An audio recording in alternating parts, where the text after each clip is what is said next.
Hi and welcome everyone. Hope you're settling in. I'll just give it a couple of seconds as the attendees start piling in. So firstly, welcome to everyone joining from Australia and around the world. My name is Shalin Naik and I'm a group leader at WeHi. I'm joined today with Daniela Zalcenstein, who runs the single cell core also at WeHi, and she's going to be my co-host. Hi Danny, how are you? Hey, hello everybody. I want to start by acknowledging the traditional custodians of the land on which we meet today, the Wurundjeri people of the Kulin Nation, and pay my respects to their elders past and present. I extend that respect to the traditional owners of the lands on which you all meet from today, and pay my respects to any Aboriginal and Torres Strait Islanders who are online today. So thanks for joining this PM edition of Oz Single Cell. This episode represents the 7th episode of our series. And I'm just going to share my screen now to show you, if this is your first time joining Oz Single Cell, I do encourage you to have a look at our past episodes. We've got some really interesting ones here, and I've just got some screenshots of them there where we talk about, we have a one-on-one conversation with Sam Morris and Alan Klein. We talk about single cells in cancer or spatial sequencing. If you go to singlecells.org.au/webinar episodes, you can catch up on past episodes. Right. So this episode represents the 7th, as I mentioned to you before. And I just want to make another thanks to our sponsors who have really continued their support in this series till the end of the year. And it's been really highly successful series with a typical audience for around 200 people per episode, which is fantastic. And our conference itself is about 200 to 250, so it's a similar size, but the great advantage is that many of you are dialing in from Asia, Europe, maybe South America or Africa, so welcome to you as well. So let's get on to today then. So today's episode is kindly sponsored by BioLegend and Australian Biosearch, so thank you very much. We're going to hear from 3 wonderful speakers today. Anna Obenauf. Anna, how are you? Very good. Thank you for hosting me here. Thanks for joining us today. And we've got Prisca Liberali. Hi, Prisca. Hi. Very excited to be here. And last but not least, Ethan Liu, who's a little more local here in Melbourne. Hi, Ethan. How are you? Good. How are you? Thanks for the invitation. No worries. And you'll notice that today starts at 8 p.m. and that's to help accommodate our European speakers. So thank you to the audience for tuning in at this later time as usual. I do hope you have your drink of choice handy. I have a beer with my special beer cozy. It's Lionel Richie, asking if it's him you're looking for. So I'll be enjoying the talks with a beer. So I hope you have your drink of choice with you as well. We're going to hear from our 3 speakers, one after the other, with time for maybe 1 or 2 questions immediately after their talk.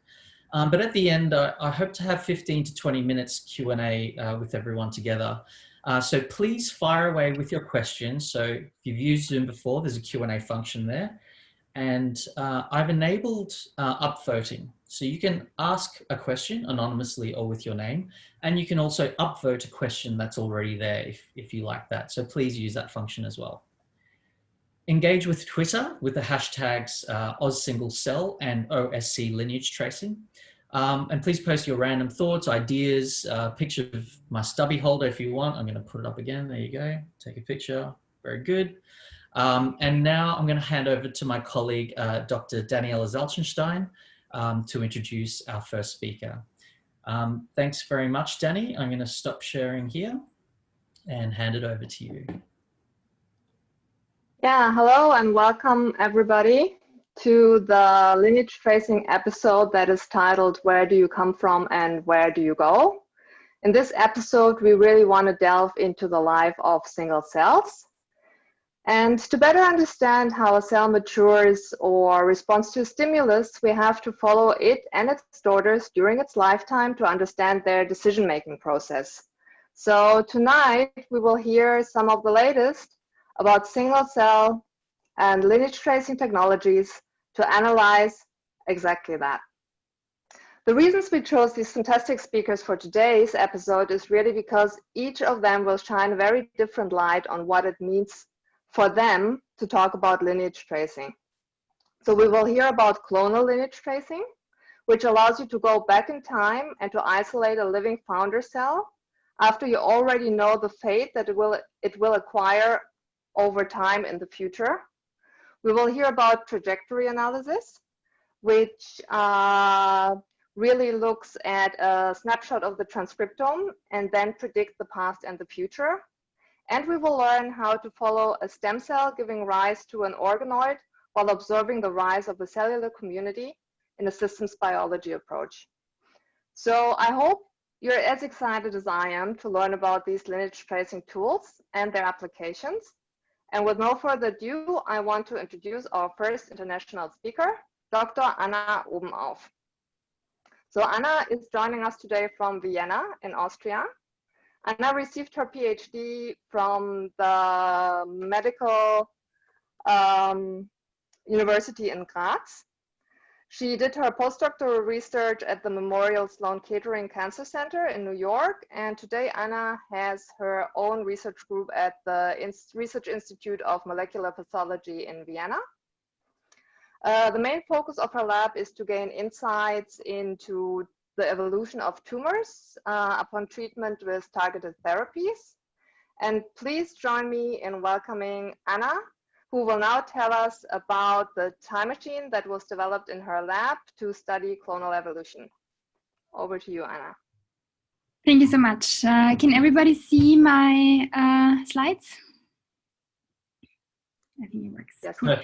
So, fantastic. I'd like to thank you all for inviting me to this really fantastic seminar series, which I think has gained a lot of attention also internationally. So congratulations on that. I've rarely been on a seminar series that was so well organized. And I'm really excited to share some of our recent data with you and hope that possibly CATCH could also be useful for some of you too. So it's quite evident that complex tissues have to be built from a diverse range of cell types. And historically, these cell types have been studied and defined by microscopy, molecular profiling, and lineage tracing approaches that resulted in a relatively defined map of these cellular lineages. Yet only recently, mostly driven through single-cell technologies, it has become clear that even among seemingly identical cells, there is a lot more heterogeneity than anticipated. And this heterogeneity can lead to very different behavior when the cell population is confronted with a bottleneck, resulting in a shift in clonal dynamics and a reduced complexity of the population when those cells have passed the bottleneck event. So selective bottlenecks could, for example, be cellular differentiation processes in which only a certain number of clones can participate in the differentiation and give rise to a distinct tissue. Reprogramming events in which the cellular context defines how the cells respond to certain factors that are given and give rise to reprogrammed cells, as well as stress. Or in the cancer field, for example, it's known that metastases to certain organs like the bone or the brain have very different requirements on a cellular population and also represent very strong bottlenecks. Immune responses are another selective bottleneck that we know of, as well as, of course, cancer therapy. And this is an aspect that my lab is particularly interested in, namely emergence of resistance to cancer therapies, which very strongly limit their clinical potential. So today I will focus on targeted therapies, which inhibit oncogenic signaling pathways in cancer cells. And what you can see here is a melanoma patient, a young man, that presented with a large number of subcutaneous lesions on the skin. And this patient shared a feature with many of the melanoma patients, namely a mutation in the BRAF kinase. BRAF mutations are present in approximately 50% of the melanoma patients and make this patient population amenable to treatment with RAF inhibitors, which are nowadays given in combination with MEK inhibitors. And this patient really shows the potency of these targeted therapies, namely after only 2 months of treatment, it appeared that many of those lesions, if not all, were almost completely melted away. But unfortunately, this patient also shares a trajectory that is seen in the majority of melanoma patients on this type of treatment, namely after only a few more months of treatment, almost all of those lesions actually relapsed on treatment with resistant tumor cell clones. And so a very important question in the field that has been discussed actually even before the emergence of targeted therapies is, where do these resistant cells actually come from? And so there is a common discussion point, namely it could be that it is about pre-existing resistance. So we have very heterogeneous tumors, and within those heterogeneous tumors, we have hardwired a resistance mechanism that is present in a number of cells. And as we apply treatment, those are simply selected by a Darwinian selection process. Another theory is that we are speaking of specifically adapted resistance, namely that none of the cancer cells are already resistant at the start of treatment, yet upon treatment application, there is a certain number of cells, and this could be, for example, a stem cell population that has a high level of plasticity, or a population that has a mutator phenotype, gives rise to a resistant cell population. And finally, there could be the aspect of randomly adapted resistance, namely that the vast majority of cells in a tumor could give rise to a resistant tumor cell population. This is not just interesting from a hypothetical point of view, but also from a treatment point of view. Namely, in this scenario, you would really have to eradicate the resistant cells simultaneously with the sensitive tumor cell population. And in these other scenarios, we would be able to potentially block the adaptation process of these cells. So to really address the question, what is the origin of resistance to targeted cancer therapies, we would really need to go back to the original founder clone and ask whether it is the same as the clone that passes this bottleneck. And this requires the functional comparison of the same clone before and after treatment. Moreover, this would be very interesting to compare this clone to other cell clones within this heterogeneous population that have never become resistant. And all of this requires really the isolation of selected and their respective founder clones alive. And this is the main point here. So what has become clear, what we needed is a real time machine. And this is a project that was tackled by Christian Umkehrer in my lab, a PhD student. And so there's a number of prerequisites for tracing and isolating specific cells over the course of the treatment. And the first and most important one is to keep track of the clone identity within a large population. And this is something that can be achieved and has been achieved via the integration of cellular tags or DNA barcodes that are incorporated in the heterogeneous population, allows us to follow the trajectory of these cells. But importantly for our research questions, we really need to identify the specific cell clone within a large population and also isolate it alive. And this is where our catch constructs come into play. And what we did is we first coupled the barcode cassettes to a reporter system that is driven via a minimal CMV promoter and coupled to the green fluorescent protein, a GFP. Moreover, our barcode cassette, and I will talk about this later once more, is optimized for the binding of Cas9. And then together with a Cas9 construct that is deficient in the nicking function, but recruits at the same time a transcriptional activator complex, and together with an sgRNA, we can really induce the activation of our GFP reporter in the cells that harbor the correct barcode that matches the sgRNA. How does this look like? We have here a situation where we have our barcode reporter off, the Cas9 VPR fused to the transcriptional activator is already in the cell, but our GFP reporter remains turned off.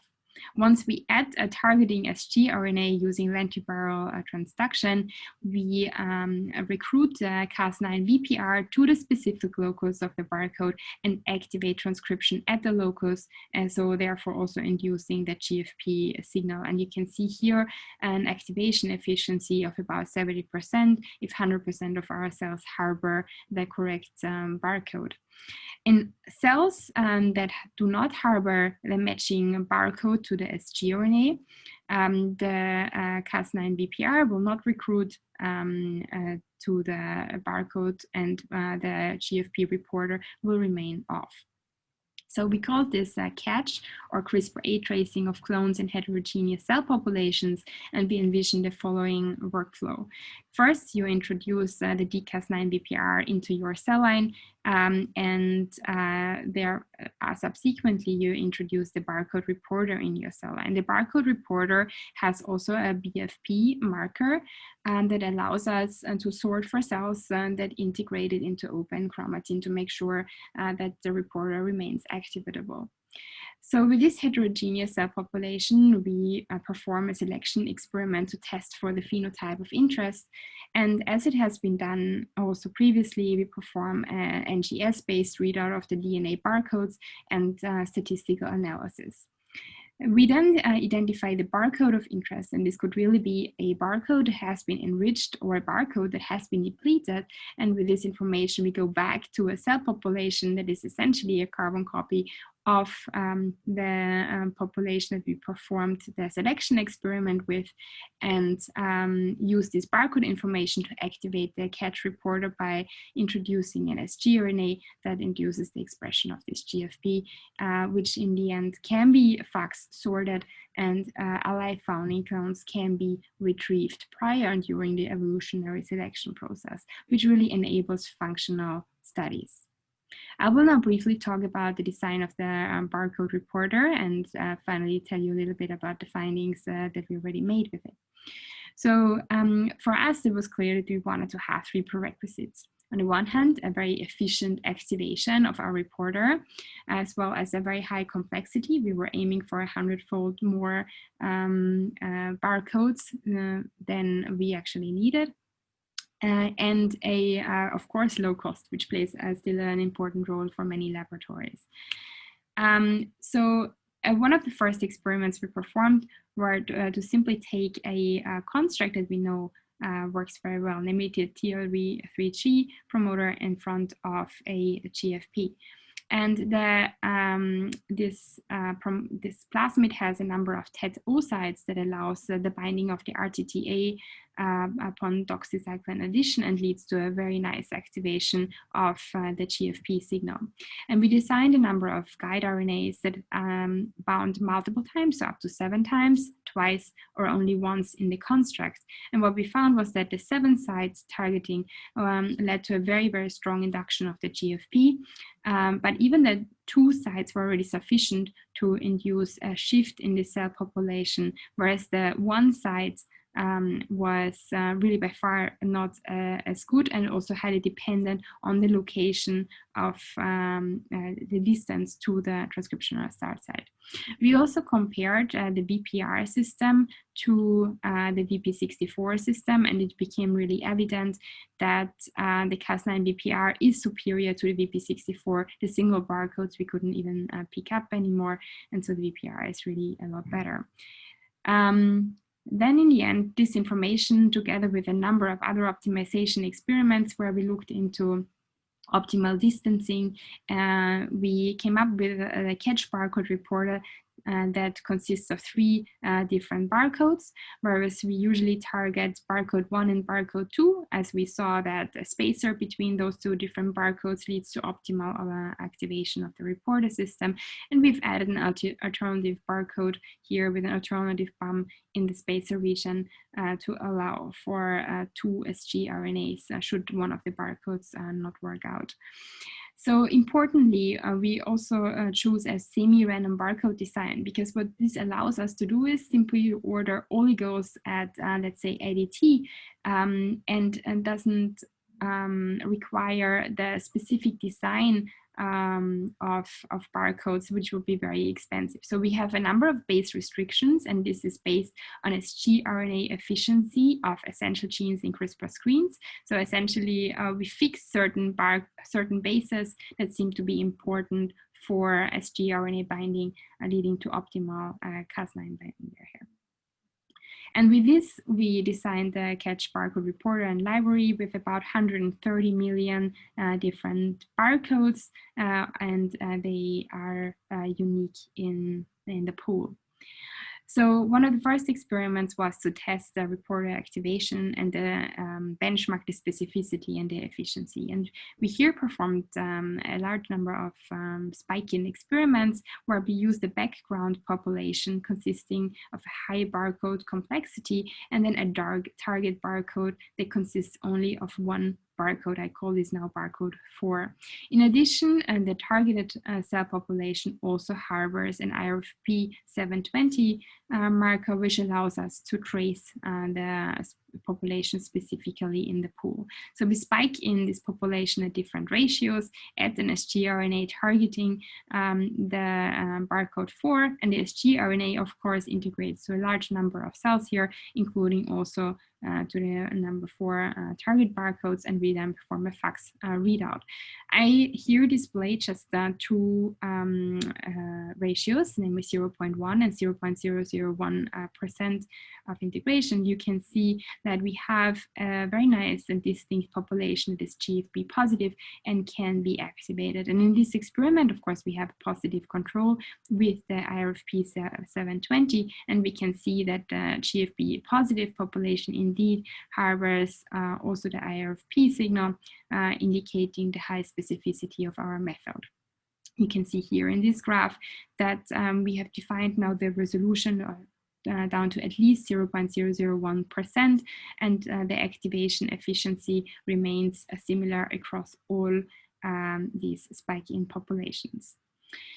So we then went on to study the clonal evolution of resistance to MAP kinase inhibitors in an immunocompetent mouse melanoma model. So we have our heterogeneously barcoded cell population that we injected into immunocompetent mouse model, performed RAF and MEK inhibitor treatment, and until the mice showed tumors that became resistant to this therapy.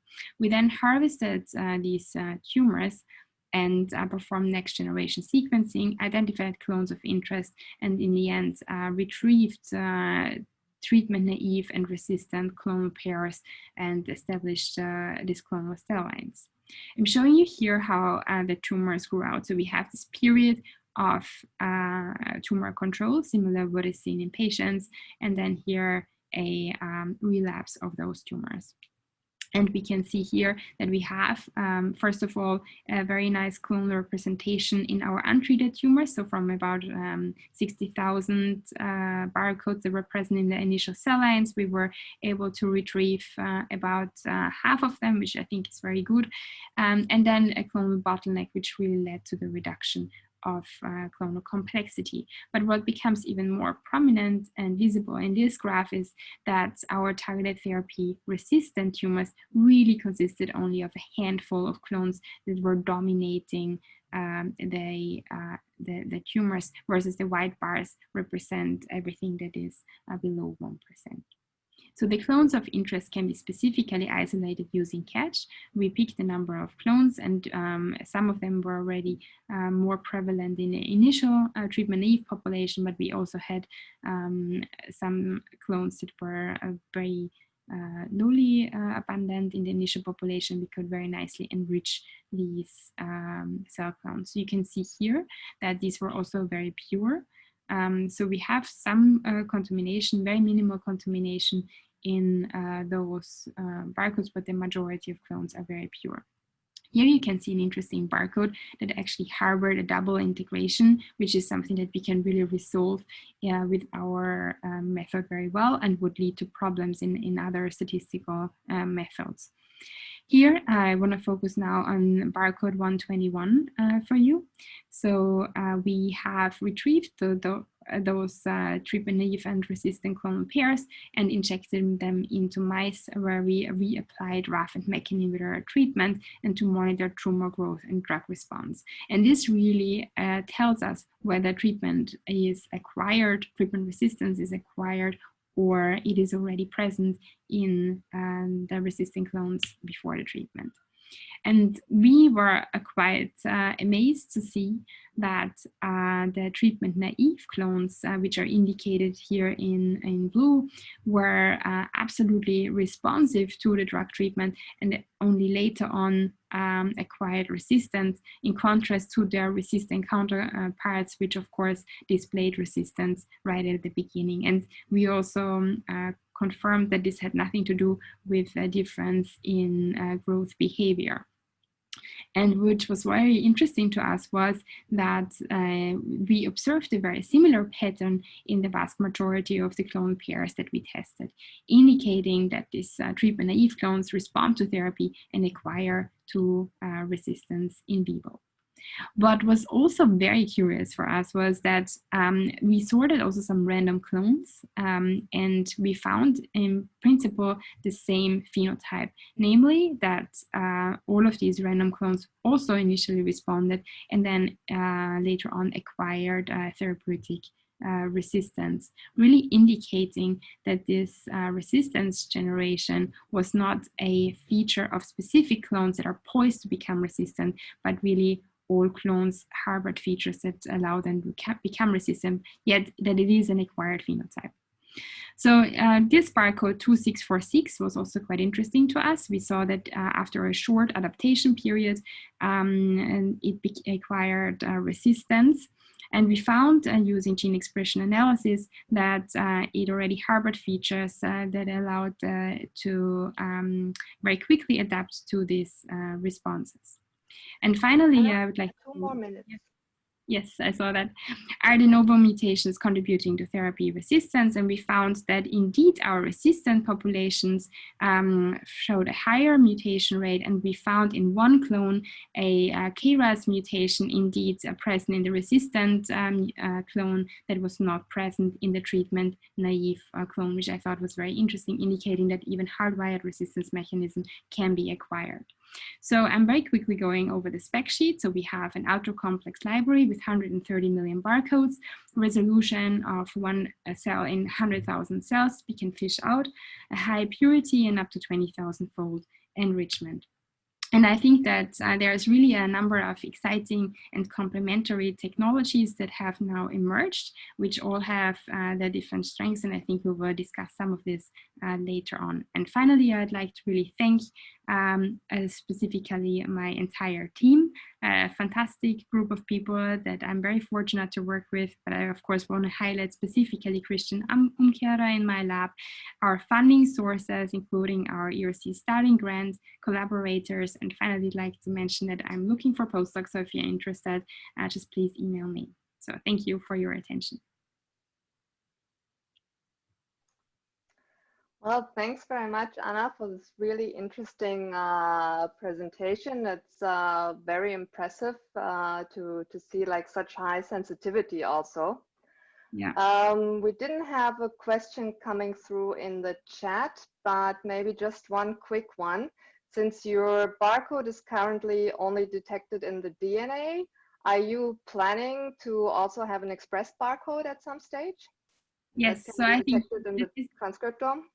Exactly. So this is, I guess, the most requested feature of our collaborators, and also something that we are very interested in, because it would allow us to really match our combine our technology with single-cell RNA-seq and allow us to assess whether a certain cellular state that is only present at the induction of the treatment would benefit, for example, the acquisition of resistance. And yes, so we are working on that, and we should have something very soon. Okay, very good. So I think in the interest of time, we're going to move on. And I would like to introduce our next speaker, which is Assistant Professor Prisca Liberali. Prisca is joining us from Basel in Switzerland today. Prisca received her PhD from the Mario Negri Institute for Pharmacological Research in Italy. She did her postdoctoral work at the ETH, the Swiss Federal Institute for Technology in Zurich. And before starting her own lab at the Friedrich Miescher Institute for Biomedical Research in Basel and becoming an assistant professor at the University of Basel. Prisca's lab is taking a systems biology approach, not only looking at single cells, but at the collective characteristics of multicellular systems over time. So please join me in welcoming Prisca to tell us more about her exciting research on self-organization during collective behavior. So thank you very much for the invitation. I'm very excited to be here and to be part also of the discussion later. So today I will speak about lineage tracing of single individual cells in population of cells. And I think one of the most challenging problem or the most challenging aspect of population of cells is that tissues and this population of cells are not constructed like machine. They're not constructed top down where we can place the different cells. There is not a blueprint of population of cells or of tissues. They are mainly built bottom up with cells that divide, and while they grow and divide, they acquire different phenotypes and genetic program while maintaining always a communication between each other, between short cell-cell contact or longer range communication. And this is partially, not moving. Okay, now it's moving. Genetically encoded to make sure that it's precise and reproducible. However, to make sure that the process is robust and contextual, cells need to have a very strong self-organization and space-time coordination. So need to measure compared to the neighbors, both space and time. For this, we use a system where we look at the intestine. So the intestine is a very spatially organized organ where we have the intestinal crypt here in the bottom where you have stem cells and Paneth cells, a transit amplifying zone where cells divide very rapidly and migrate up the villi where you find as a main cell type, the enterocyte, the absorptive cells. One of the great aspects of this system is that can be fully recapitulated in vivo. Not fully, but what has been shown is that, and this was shown in 2009 by Hans Clevers, that an individual LGR5 positive cells in about 5 to 6 days can form a fully formed organoid where both the spatial organization is maintained. So you have here the stem cell niche and the enterocyte. Also the cell type composition is maintained and the functionality of some of the cells. A lot was known about the fully formed organoid, but what we found really fascinating is how an individual cell is able to form an organoid. And so how does an individual cell sense the intrinsic cue from the environment to take individual decisions that are coordinated across the tissue? Because one individual cell will differentiate into a Paneth cell. Here you see there's the differentiation to a Paneth cell. And this first Paneth cell is where the stem cell niche will be formed. And this event happens where all cells are genetically identical. They come from the same mother cell, but only few differentiate to Paneth cell. The other aspect is this is a problem about biological scales because you have events that are very fast on, for example, a plasma membrane of a cell that have consequence days later on a full tissue level. So for this, what we are interested in is really decision-making across biological scales, so individual cells in a full tissue. We use single-cell RNA-seq especially to identify the different cell type and maybe when they emerge in the population. And single-cell RNA-seq is very good in identifying different cell types. There are also different methods, as we saw before, but also other methods that have been published where we can start doing some lineage tracing, but it's becoming clear that this central part is where decision is made. But to really follow individual cells, it's not clear how the individual cells start. And these are very similar in single-cell RNA-seq, especially with transcriptional resolution than, for example, 10x genomics have. And the other aspect, even with the lineage tracing, we saw from Alan Klein's recent paper, this is very hard to identify the point of decision. Especially here, you see how this transit amplifying, where these are like the progenitor cell, are very hard to distinguish, because what's happening is exactly here. And this is because this decision-making depends on spatial cues and environmental cues. So what are the neighbors, the morphogen, or extracellular matrix? So what I want to stress here is that it's not only mRNA, but it's also protein abundance and phenotypic cellular state that determine the decision of cells in a population. That it's not an intrinsic variability where random cells are taking some decision, but these are metastable cellular states in their environment that then are regulated, and where subpopulation of cells have a higher probability to differentiate. And that stemness is not a property of an individual cell, but is more a property of a population of cells where cells are able to self-renew and differentiate. And to approach this, we use different imaging techniques. One is to look at hundreds of thousands of individual organoids in high-dimensional measurements, and then I will look back to it, where we can look at 100,000, 400,000 of organoids, and combine these with more dynamics, where we can follow every individual cell over the formation of the organoid. So for the first part, what we do is that we take mouse intestinal stem cells. Now we can also do it from human intestinal stem cells. We grow them, we sort individual cells, and from there we put them in the individual wells here. Then we fix them at different time points, and then we look at them with an automated microscope. One of the most challenging parts for the imaging was to be able to measure more than 3 or 4 channels per every condition.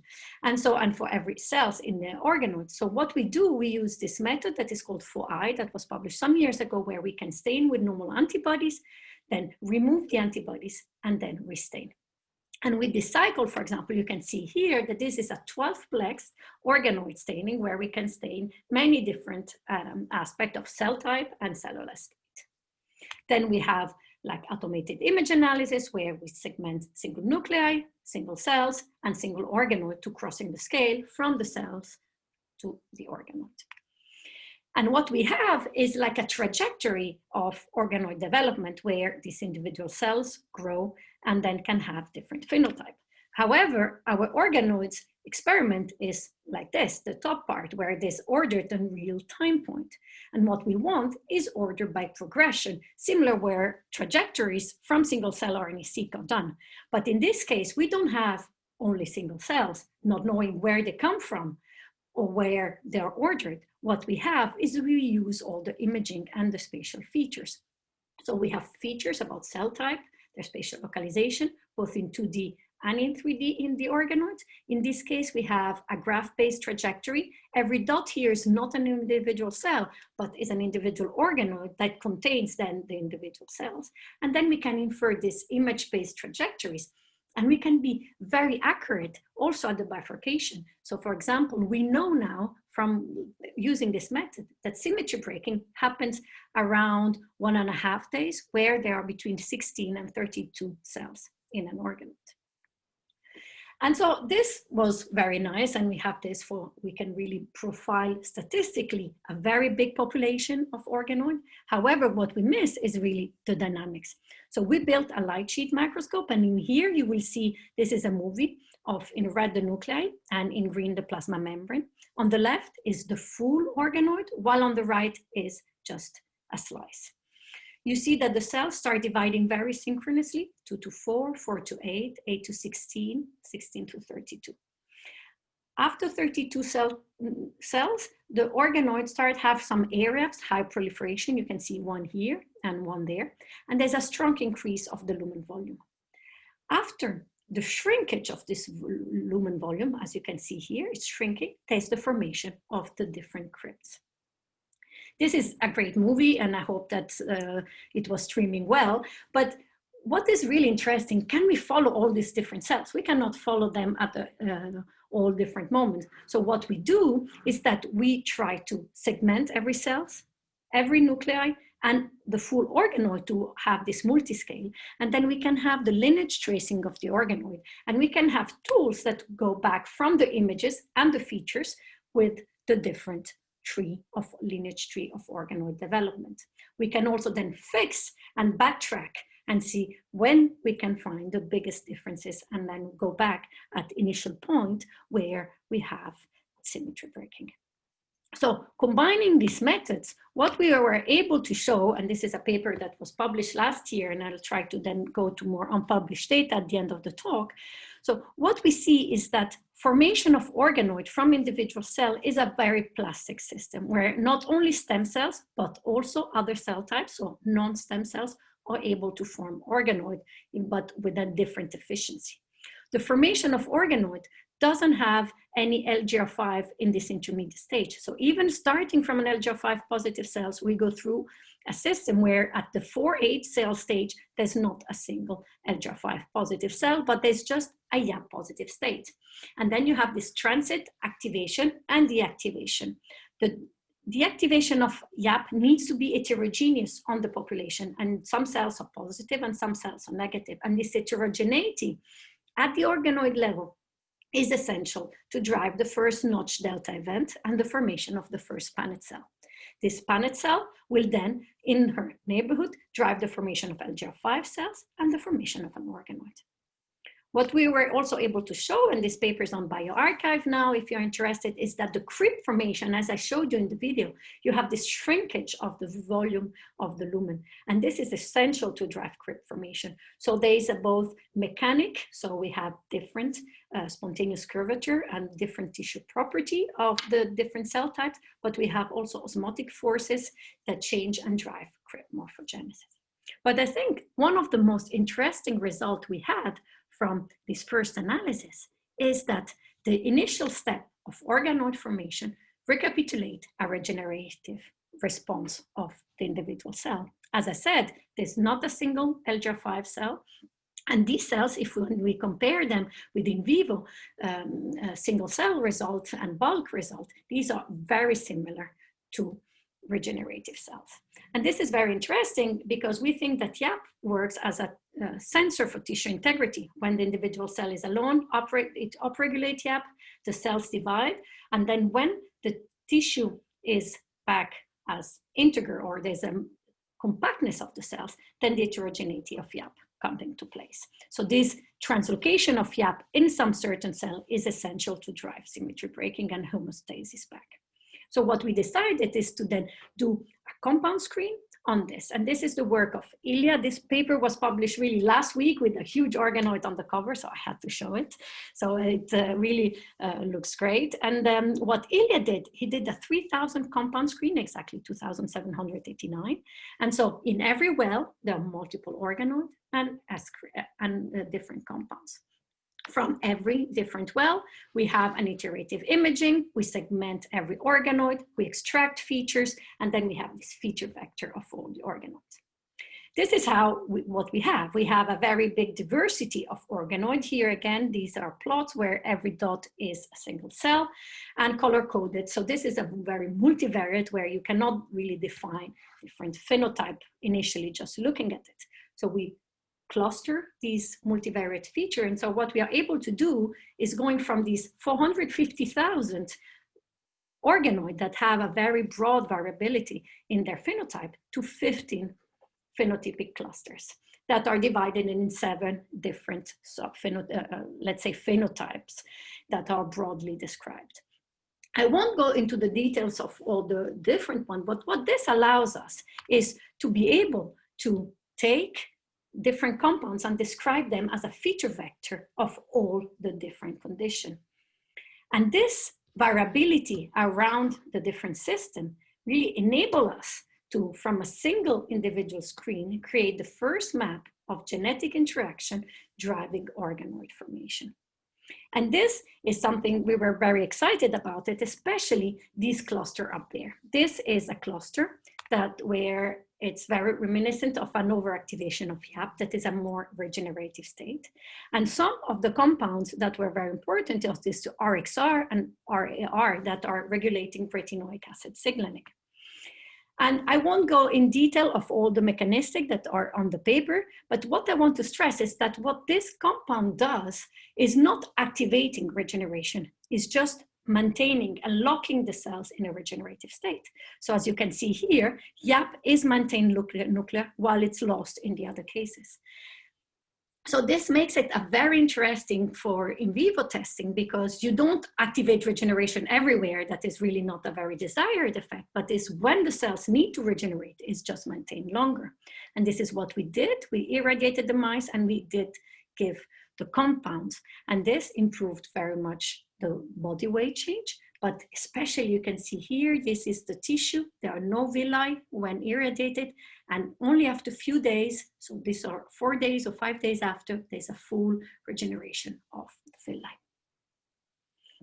So this is to conclude this part. You see that I think combining different imaging and single cell RNA-seq technology, we're able to really figure out how intestinal organoids grow from an individual cells. And this is driven by a transient YAP activation and a regeneration process.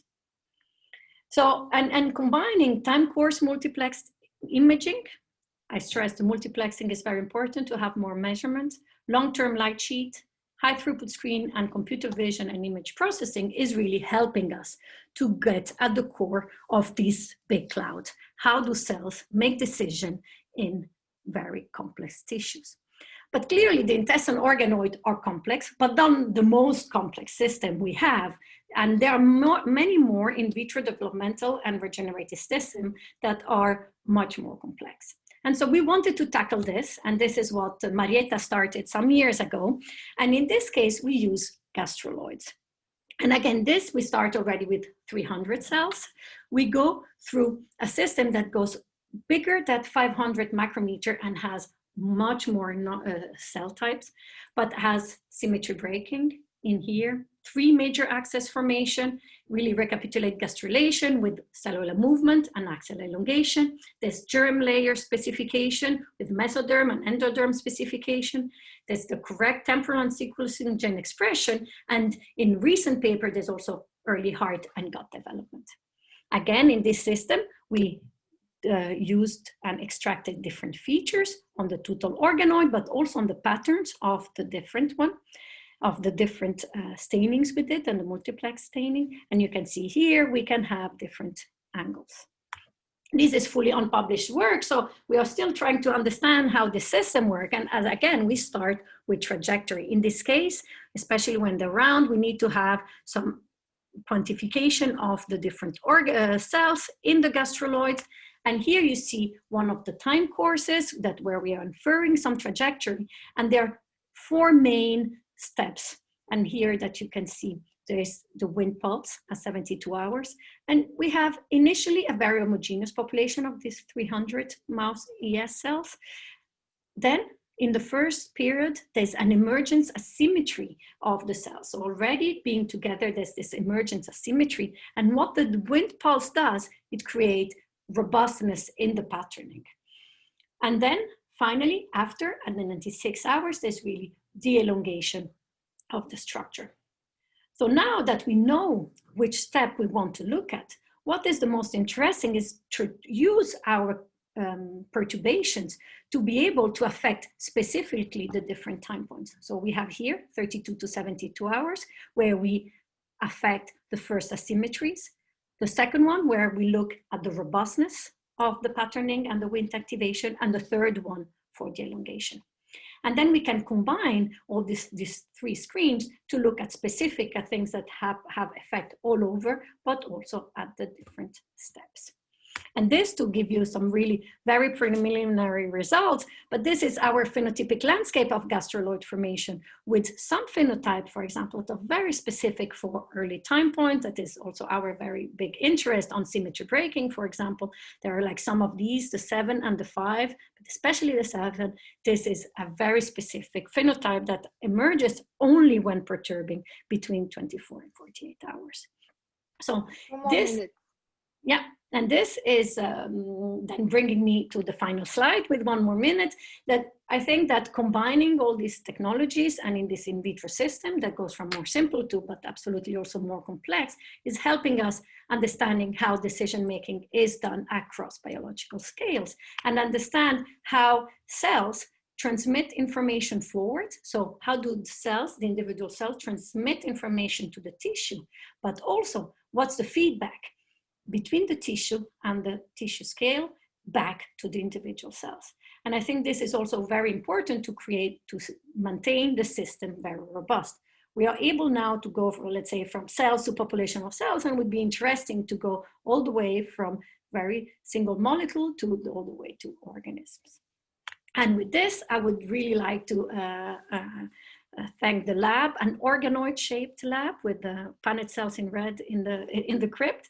And I would like to thank Urs and Denise for the first part of the work. They already left the lab, but they were really essential for starting all the YAP story. Ilya, that single-handed, that is here, run the screen also with the support of Ludi for the revision, but so Ilya during his PhD, and Marietta and Simon for the gastroloid work, all the FMI facility, and all of you for your attention. Wow. Thank you very much for this very, very interesting talk with a lot of information. We have one question from Shalin, which I want to ask now. And he asks, where the targets identified by drugs correlated to the single-cell RNA-seq data? So if the drug screen were correlated with the single-cell RNA-seq? Yeah. So we didn't match one-to-one. So what we did with the single-cell RNA-seq, we also did trajectory of single-cell RNA-seq growth. So we compared more the single-cell RNA-seq with the trajectory of imaging. We also looked at some single-cell RNA-seq in the perturbation case, but not for every perturbation. And we looked at some. So now we are doing maybe a bit more work on the gastroloid, where we're also trying to combine maybe some of the structures with some of the phenotypes and the single-cell RNA-seq. But no, it's not our major.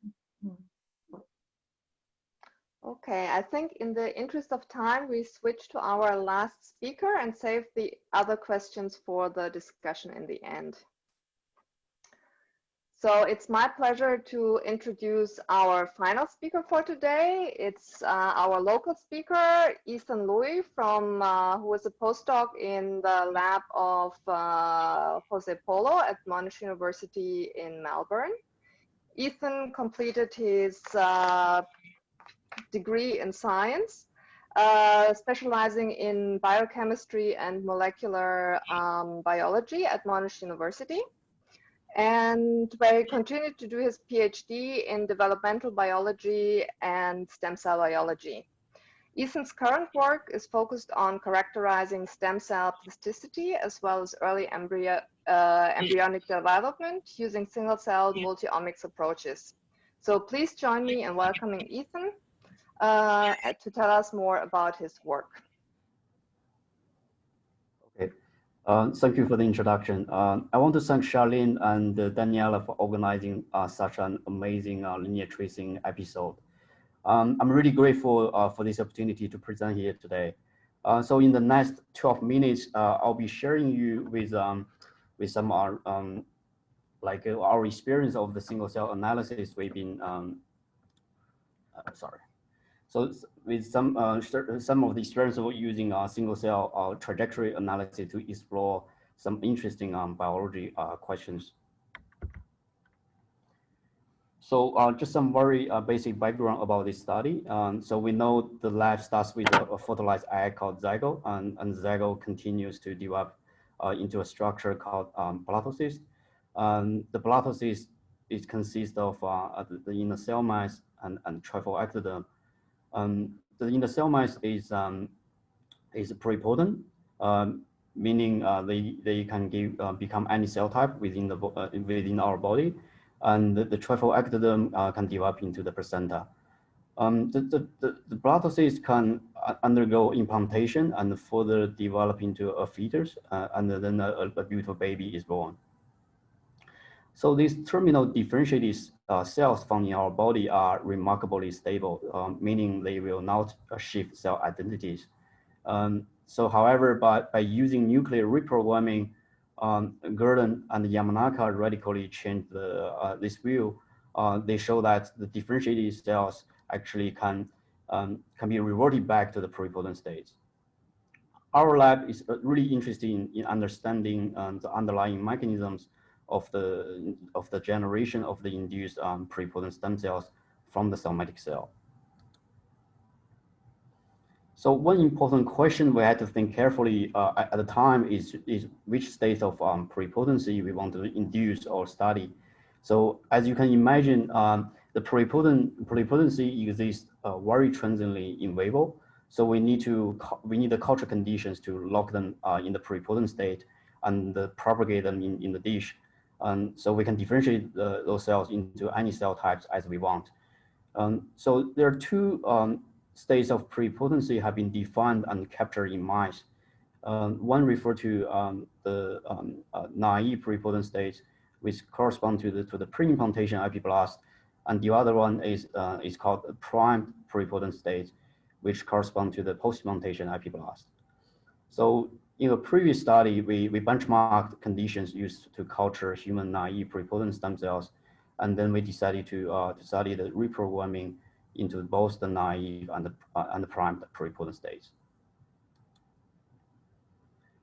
There's a number of questions we want to address from this study. For example, like how many intermediate states can be found out between the endpoints, and is there a unique trajectory along the reprogramming pathways, and what are the similarities and differences between the two reprogramming trajectories? And also, you know, does the reprogramming into naive state goes through a prime state? In other words, like, is the reprogramming a reversion process of human development? So we all agree that a single cell RNA sequencing is the best way for us to address those questions. So one thing I need to mention here is that we designed the experiment of reprogramming using primary human dermal fibroblasts and non-integrative Sendai approach, because we think the understanding can be later, you know, used to improve the IPS generation in the clinical settings. So as you know, the prospective genetic lineage tracing approaches are very difficult to apply to human primary cells. So we use different computational tools to help us to reconstruct the reprogramming trajectories. I will show you some of the examples in the next few slides. So before I move on, I really want to take the opportunity to acknowledge the team. It is really the team effort that made everything possible. So I'm really grateful for everyone's contribution. So we perform the reprogramming experiments and collect the intermediates every 4 days during the reprogramming into the prime and naive pluripotency. And then we subjected them to single nuclear RNA sequencing using the 10X platform. To visualize the data set, we first applied the force directed layout FDL approach. This is how the data look like. This is how the data look like on the FDL.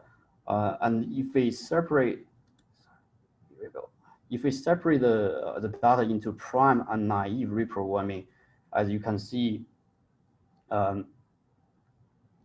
cellular transition from the fibroblast across the time, and then they branch out into prime and naive trajectories.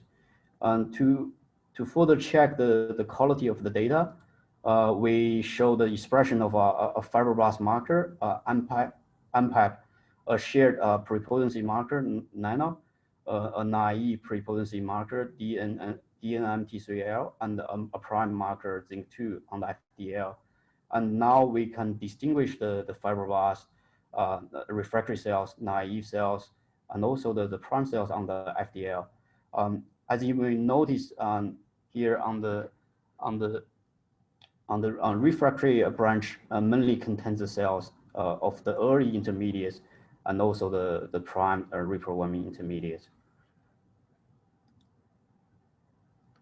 So to make sure the trajectories were observed on FDL is not due to the choice of the algorithm. So we tried other approaches to confirm if we could observe the similar trajectories. So as you can see here, we plot the data on diffusion maps and UMAP, and overall the trajectories are very similar to what we have observed using the force directed layout FDL. So when we're analyzing the data, there was a paper came out in Science described a computational framework based on a simple observation that the transcriptional diversity, which means the number of genes expressed in a cell, decreased during the differentiation. As you can see here, it makes perfect sense. Like the naive iPS cells are less differentiated than the prime iPS cells, and the pluripotent cells in general are less differentiated than the refractory and the fibroblast cells. So we were really happy with the results because it proved the quality of the data is really good. So as I mentioned before, one important question we were trying to answer is whether reprogramming is a reversion of the human development. So we check if reprogramming into the naive state has to go through a prime state. So we performed clustering analysis, and then we got the 21 cluster as shown here. And we combined marker genes of the 21 clusters into 8 gene signatures, and then we use these signatures to define a group of cells. And you can see the naive and the prime signatures are expressed on the 2 distinct branches, indicating that the reprogramming into the naive state does not go through a prime state. So to review the branching trajectories, we used 2 algorithms. One is Monaco 3 and the other one is PAGA. So these 2 methods give us very similar results on the branching along the trajectories. So one interesting observation we had is this separate branch. I don't know whether you can see. So this sub branch of cells from the naive reprogramming intermediate, and those sub branch are identified from both of the trajectory analysis. So we want to further resolve the cell identity of this cluster of cells. So what we did is we try to use signatures defined by Pietropoulos's study. We found that the cells are highly enriched for the truffle ectoderm related markers. So this is rather surprising to us, given the fact we are trying to reprogramming the somatic cells into the pluripotent stem cells.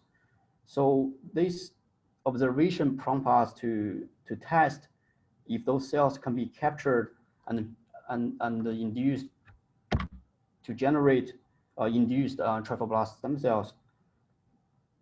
And indeed, we were able to generate induced trophoblast stem cells by reprogramming. Those cells are highly proliferative, and they show similar morphology and marker gene staining to the primary trophoblast derived from the either the fibroblast or the first trimester placenta. So, and importantly, those induced trophoblast stem cells can be differentiated into 2 major placenta cell types in vitro, such as the syncytial trophoblast and extravillous trophoblast. After we injected the induced trophoblast into the Noski mice for 9 days, we can detect the human HCG hormone in the mouse urine using an over-the-counter pregnancy test stick.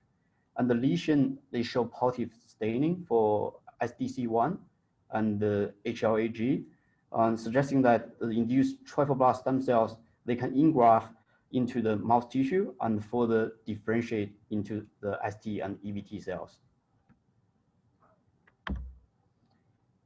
So in summary, we showed that how different computational tools could be applied to reconstruct the trajectory of reprogramming into naive and prime induced pluripotent stem cells.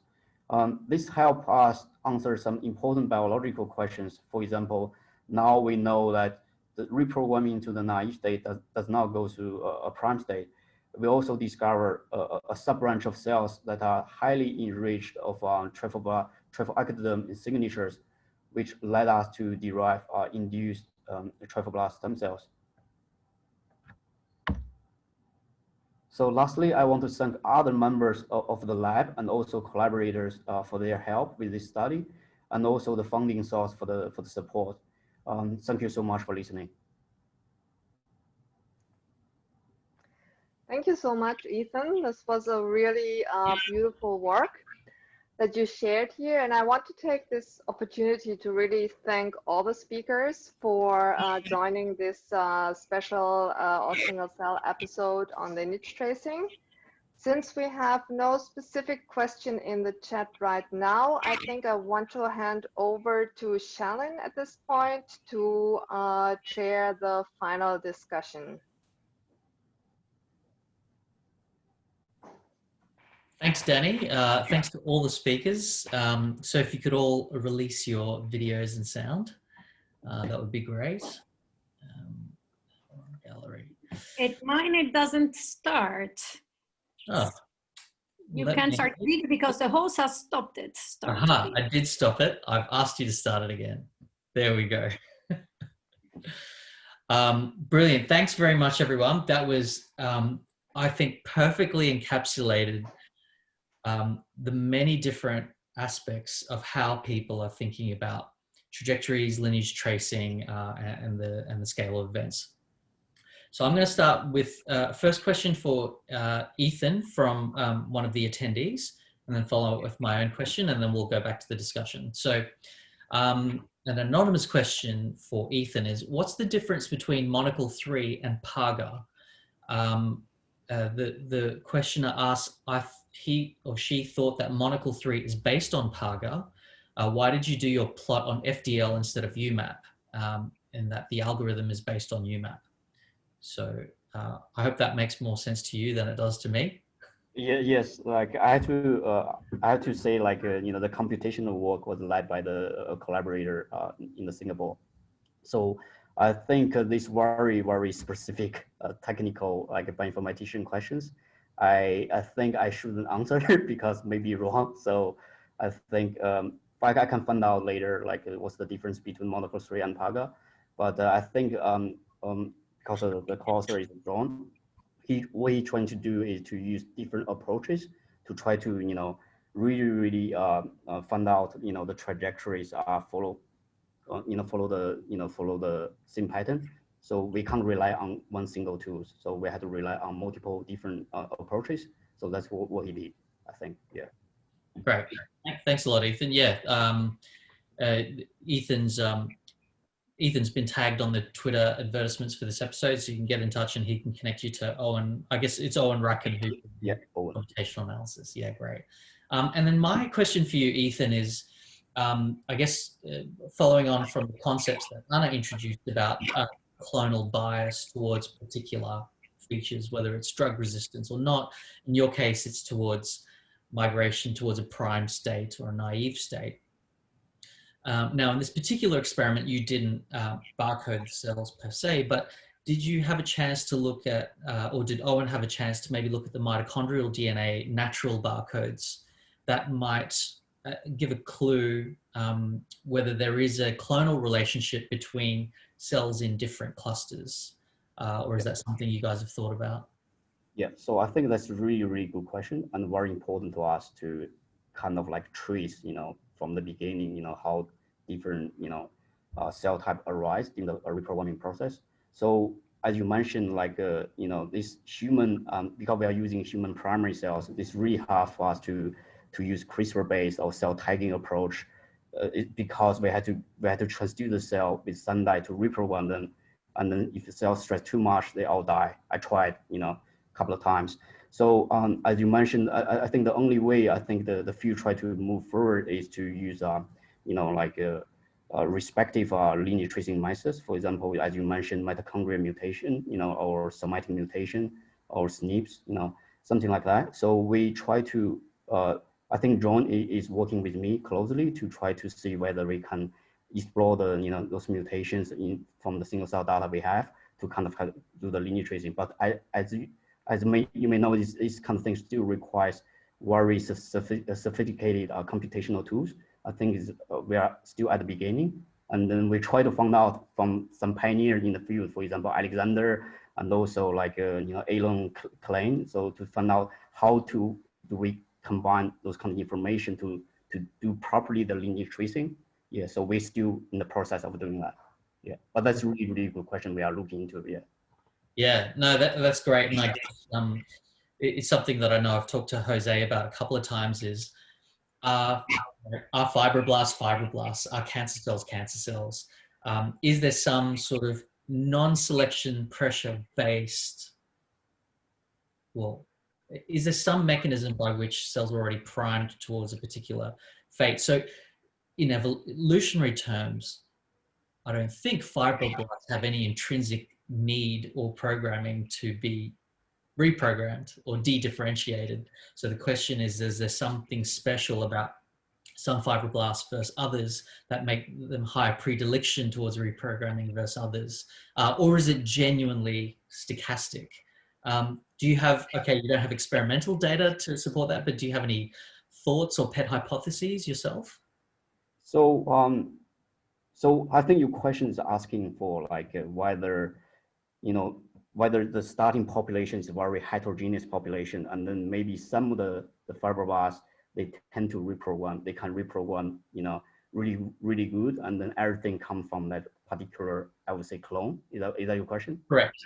Yeah. Yeah. So, so I think for human in this particular case, mouse is different because mouse people tend to use mouse embryonic stem cells, mouse embryonic fibroblasts, which is very, very heterogeneous population. As you can imagine, they are isolated from the mouse embryos.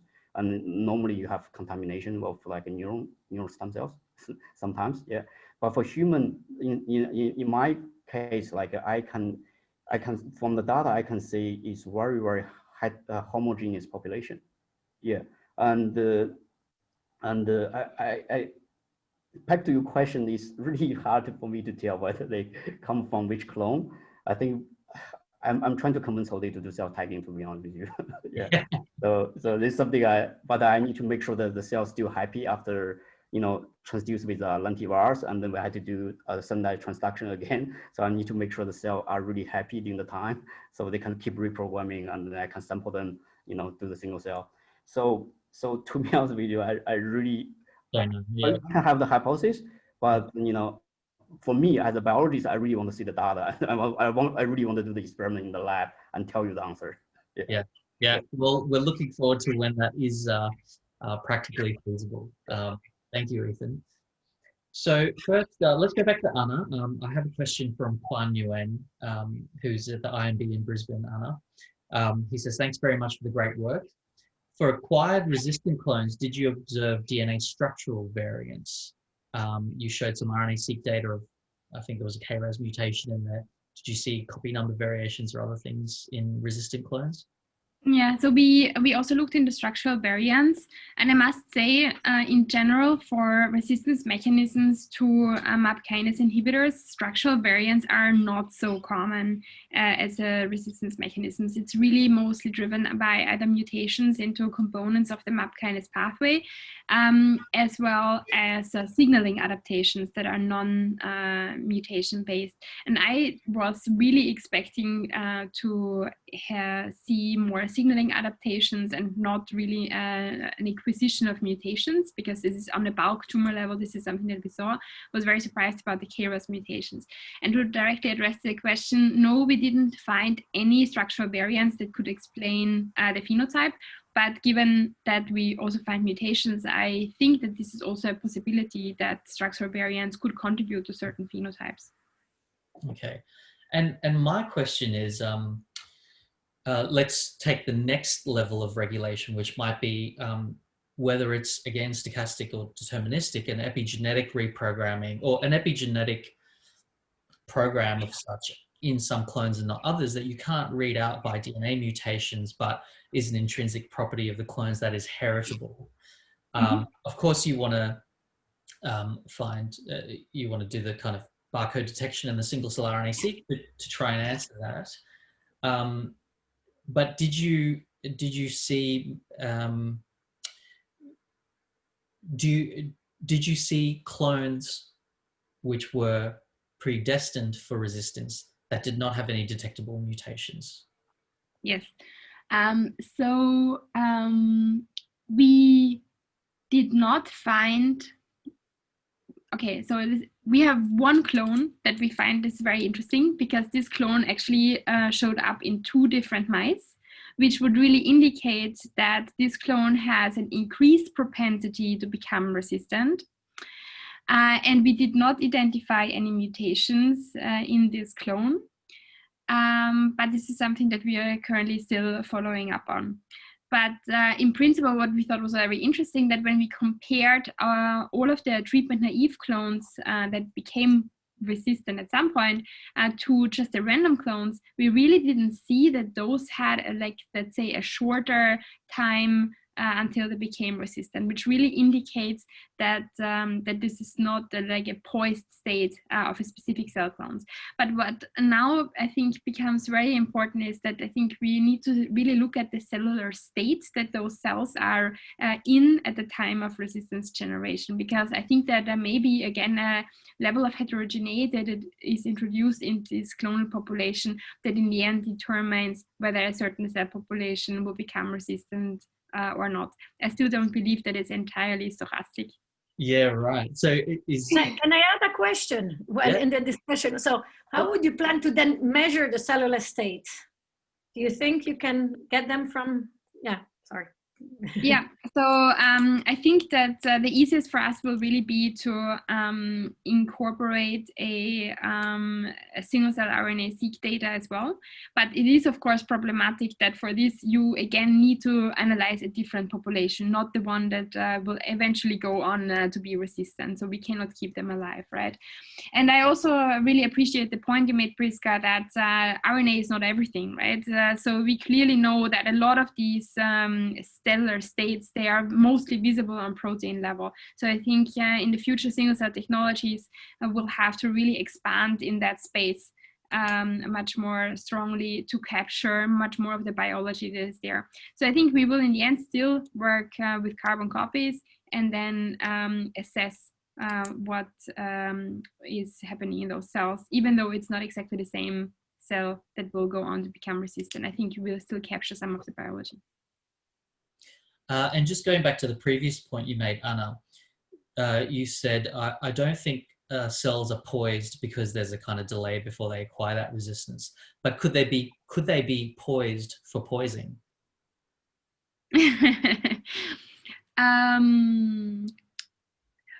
I guess. Could they be heterogeneous in their ability? Yes.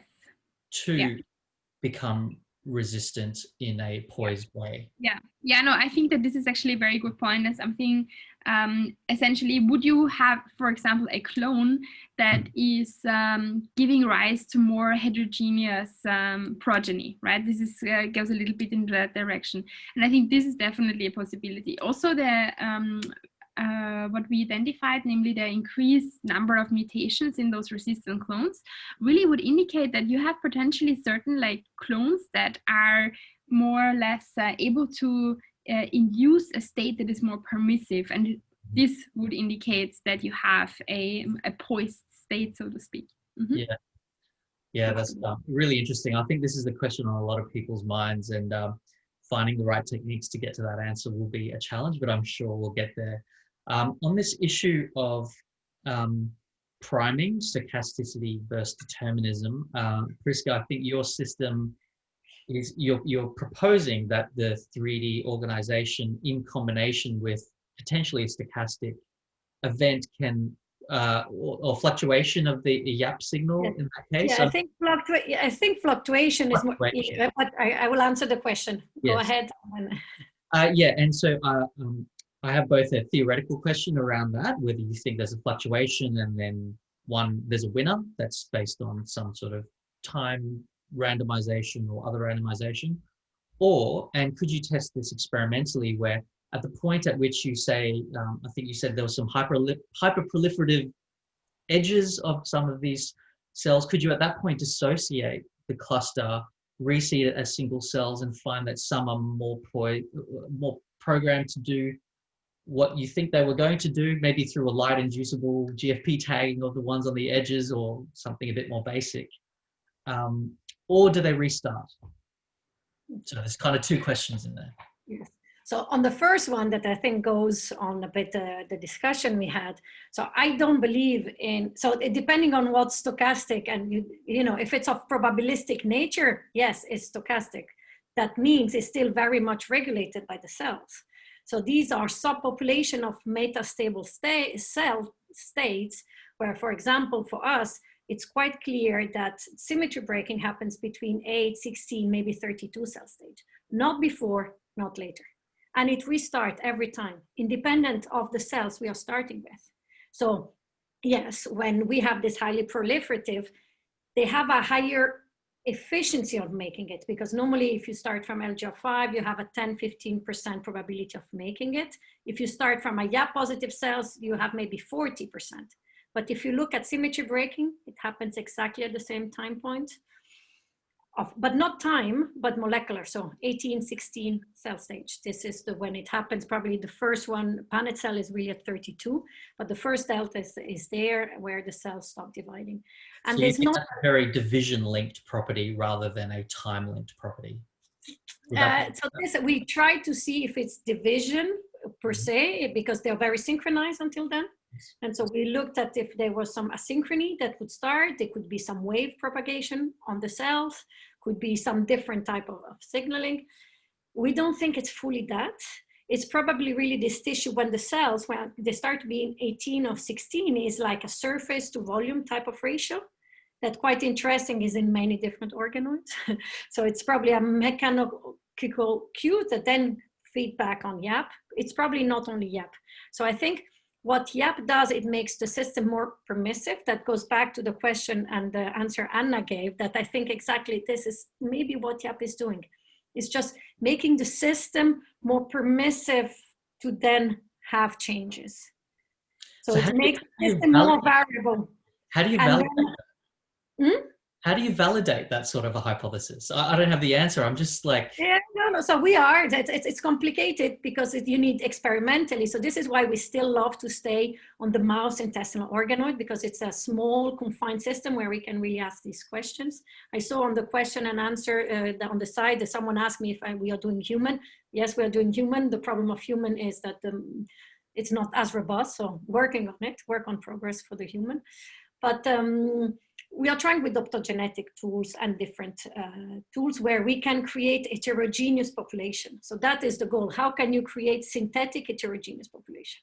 Mm-hmm. And that is, I think, the goal where you would have, because we see that the YAP high cell becomes the delta cell, but not all the YAP high cell have a delta phenotype at the end. So there's a subpopulation of cells that do it and one not. So that's why multiplexing is very important. So we stain all the YAP and we see if we can find subpopulation. We're also doing single cell RNA-seq and ATAC-seq of the different steps to see if we can, but the resolution, and as Anna was saying, is like, it's the protein abundance. So if we look at YAP, it's fully flat, nothing changed.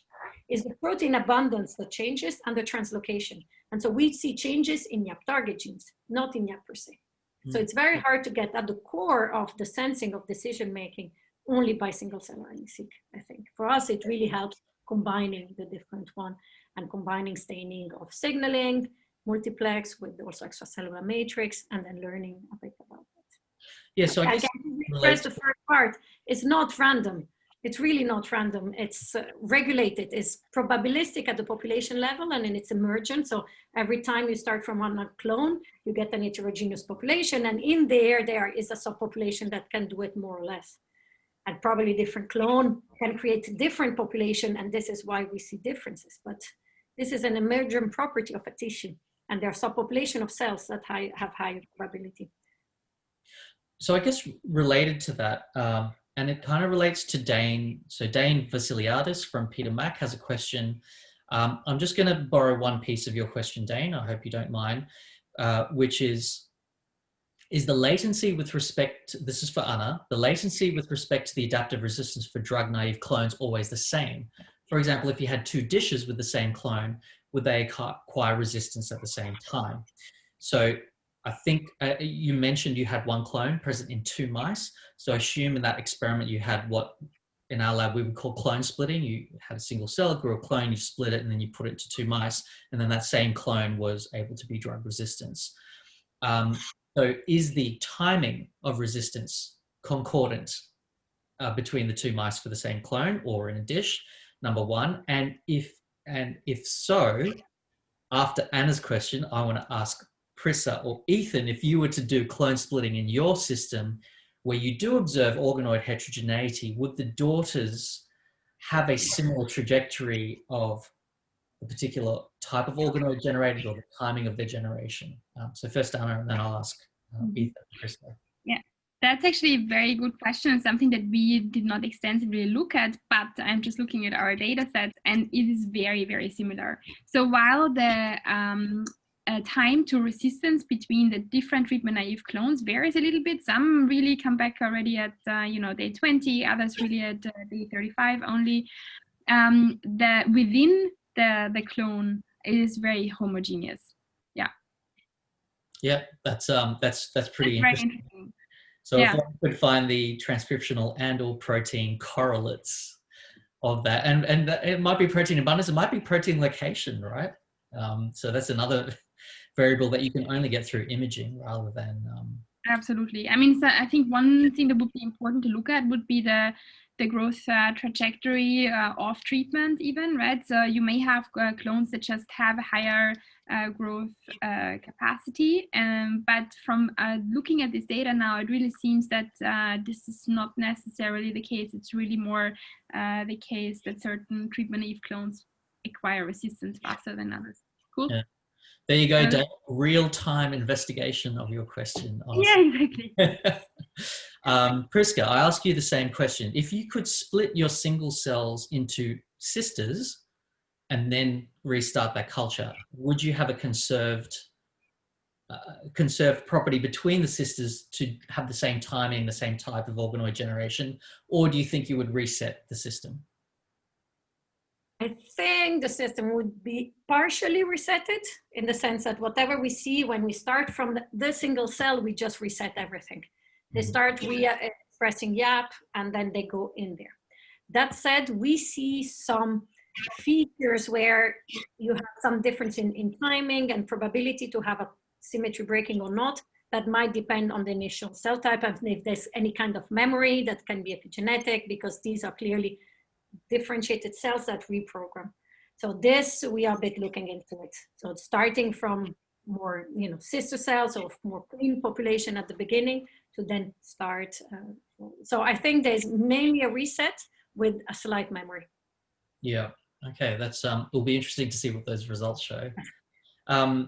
Ethan, I guess we've kind of already covered this sense in this concept of whether certain fibroblasts are more primed or permissive for reprogramming, but do you have sufficient clonal expansion? Well, you don't have barcoding, but once you figure out barcoding, are you interested in the nature of permissiveness, or did you get maybe clues just from your trajectory inference about whether certain single cells at that bifurcation fork had a certain number, a certain type of gene signature that led it to that particular path? I mean, could you infer the very earliest events of your particular trajectory bifurcations?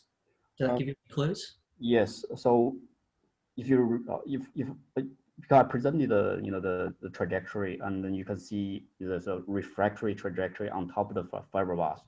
So I think for the cell to successfully reprogram to the end state, like become iPS cells, so they have to downregulate their somatic identity and then gain the expression of the pluripotent genes. And when we check the refractory cells, what we found is like those cells actually they express both the somatic genes and also the pluripotency markers. They have both identities. So that's the thing we try to we think is important is you have to downregulate the some somatic cell identities to be able to go to the next stage. I think whatever the fibroblast can do, that gonna be the clone gonna be the clone like successfully reprogramming to the next stage. So, but for our system, because by introducing the Sunlight virus into the primary cell lines, so I don't know whether this approach is the best to go, because you don't know whether the cells can receive the same amount of virus, or because also the virus is in different combinations, because they know like everything polycystronic. It's for example, they have KOS on one vector, and then we have CMYC on the other vector, and then ACLF on the other vector. So I don't know whether it's because of the how the cell receive those Right, it could be kind of a technical reason rather than an extrinsic rather than cell intrinsic reason. Yeah. So we want to start using the like a building. For example, you can integrate the OKSM and you do Dock inducible, and then use the secondary system. But because this one already published like a couple of years ago, but we don't like the methods, because as I mentioned before, it's like we want to study what's in the real case scenario, what's in the clinical setting, because Sunlight approach already being used by companies to generate IPS in the clinical settings and to inject into the patient, to differentiate to some cell type and inject into the patients. So we really want to understand in this setting, how reprogramming happen, and then how we can improve, reprogramming by understanding the trajectories, So the clonal question is very, very important, but I think we really need to study in a different system, because this current system is very, I don't think it's very feasible for this, to answer those kind of questions. Yeah. Look, I could talk for hours, but unfortunately we're out of time. So if the speakers could stay on the line, I'm sorry to the audience who didn't get to answer their questions today. We will keep it live, and maybe the speakers can answer the questions in text afterwards. But thank you very much to the speakers, Anna, Prisca, and Ethan. I think you opened our eyes, one, to the uniquely interesting biological questions that you're asking, the beautiful development of the tools that has taken significant effort that I'm sure you're not talking about, the blood, sweat, and tears to get to that point. And then beautifully kind of finding this novel biological insight at the end of it. I think we've all learned something today. Thank you very much. We hope you enjoyed presenting in Australia, albeit remotely. And I'll ask you all to say goodbye now, as I remind people of next week's episode in the slideshare. Just stop your videos and I'll catch you after I stop the presentation. All right, in the meantime, here is next week's episode. We will be talking with, it'll be immunology. We will have two speakers, Dr. Margaret Nakamata and Dr. Harry Sutton, Mr. Harry Sutton, hosted by Helen and Fabio. You can register at tinyurl.com/OzSingleCell OSC-F8. Now let me get my notes. And also please check previous episodes on singlecells.org.au. With that, I bid our European colleagues a lovely day ahead, and to our Australian friends, good night. And I'll just figure out how to end this. Thank you very much and see you next time. Bye-bye.